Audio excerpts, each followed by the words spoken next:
vote दब फुलरे 5 वर्ष रलरे कौन पाई आलू 60 टंका कौन पाई पियाज आज 80 टंका कुआड़े गला से भल दिन जो भल दिन कही माननीय मुख्यमंत्री दल ओडिशा भत्ता प्रदान संघर्ष समितिर राज्य सभापति मु प्रथमे आपण मानक अभिनंदन जनाऊँगी आज के 5 मास धरी भत्ता वृद्धि जो प्रयास जारी रखी आपण मानकर मीडिया आम मानक सहायता करम सुर ओडिशार पुरपल्ली बहुत सुदृढ़ होगा फल प्रथम आम जिलापाल मानक दाबी पत्र प्रदान कलु यापर समस्त ब्लॉक अधिकारी मानक दाबी देलु आज ओडिशा राजधानी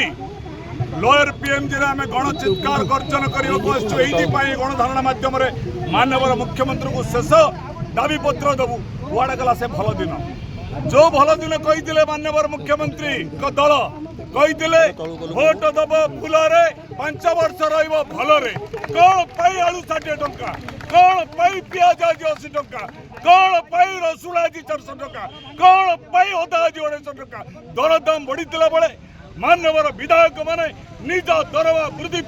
संघर्ष करुला बेले ओडिशा 54 लाख हिताधिकारी बेनिफिशियरी आज कांदुचंती 1000-1200 चलिबे केमती आमे को भले रचु ए प्रश्न पचारिबु यापर राज्य सरकार जदि जनवरी मासरे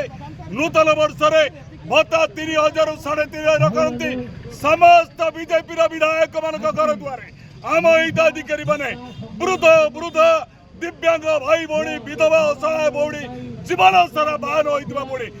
दुआरे बसबे दाबी करेंगे आमको 3000 3500 दियो न